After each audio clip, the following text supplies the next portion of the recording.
یہ 1992 کی ایک گرم اور حبس زدہ دوپہر کی بات ہے۔ بائک پر جہلم شہر سے سرائے عالمگیر کی طرف آ رہا تھا۔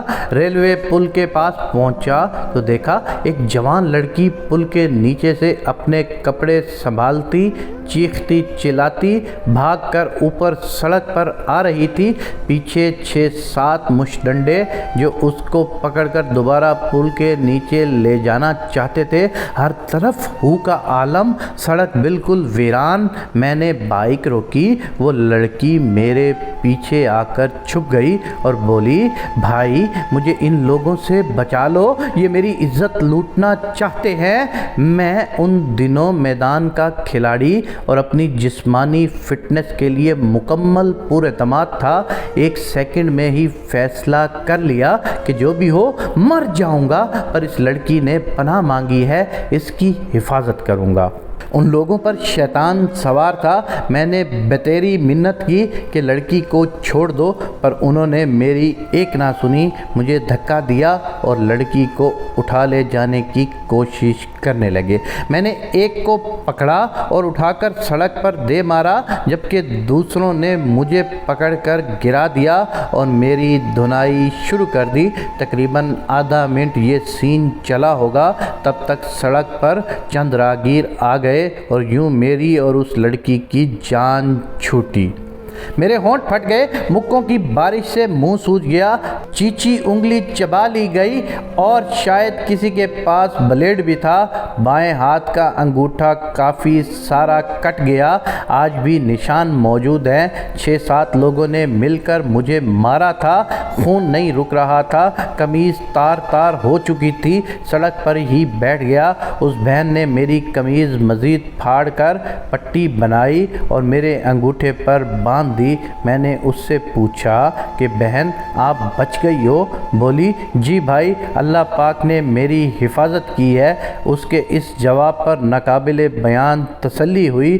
بہتا خون پیٹ میں لگے ٹھڈے اور چبائی انگلی بھی لذت دینے لگ گئی۔ میں نے لڑکی کو کہا کہ آپ جاؤ۔ وہ بولی کہ بھائی یہ لوگ میرے پیچھے آ جائیں گے، آپ مجھے دریا پار کروا دو۔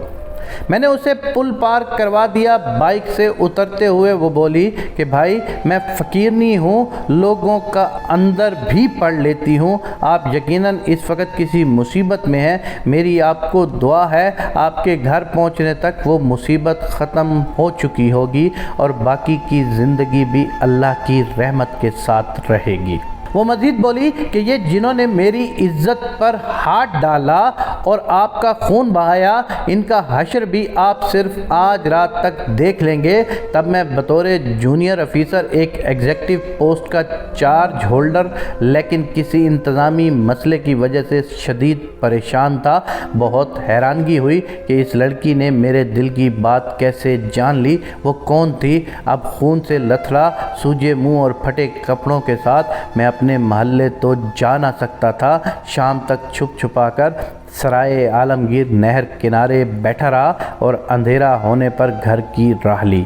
گھر پہنچا، نئی شادی ہوئی تھی۔ بیگم میری حالت دیکھ کر ایک بار تو بے ہوش ہو کر زمین پر گر گئی۔ ان کو ساری بات بتائی تو ان کی تسلی ہوئی اور بولی کہ آپ نے اچھا کیا، ساتھ ہی مجھے ایک سرکاری خط نکال کر دیا کہ یہ آپ کا کلرک دے گیا تھا۔ خط پڑھا تو مجھے فقیرنی یاد آئی، میرا وہ انتظامی مسئلہ میرے حق میں حل ہو چکا تھا۔ اس فقیرنی کی دعا اللہ کی بارگاہ میں قبول ہو چکی تھی۔ رات بیگم صاحبہ نے دودھ میں دیسی گھی، انڈا اور ہلدی ڈال کر پلائی اور مجھے تھپک کر سلا دیا۔ رہائش دریا کے کنارے پر تھی۔ پچھلی رات بجلی بند ہوئی تو آنکھ کھلی۔ بیگم صاحبہ نے بتایا کہ دریا والی سائڈ پر کافی شور ہے۔ صحن میں گیا تو دیکھا کہ نالی کا پانی الٹی سائڈ پر چل کر باہر سے میرے گھر آ رہا تھا۔ پتہ چلا کہ بہت زوروں کا سیلاب چل رہا ہے۔ تقریباً 20 فٹ پانی ایک دم ہی چڑھا اور ہر چیز بہا کر لے گیا۔ شہر جا کر دیکھا تو مین بازار جہلم کی چھتوں پر سے پانی جا رہا تھا۔ اچانک ہی دماغ میں اس فقیرنی کی بات گھوم گئی کہ ان کا حشر بھی آپ صرف آج رات تک دیکھ لیں گے۔ اسی ریلوے پل کی طرف گیا جہاں اس مظلوم کو چھڑوایا تھا۔ ریپ اٹیمپٹ کرنے والے لوگوں کا پتہ کیا کہ وہ کون تھے اور اب کدھر ہیں۔ پتہ چلا کہ وہ سبھی لوگ ٹانگا باندھ تھے۔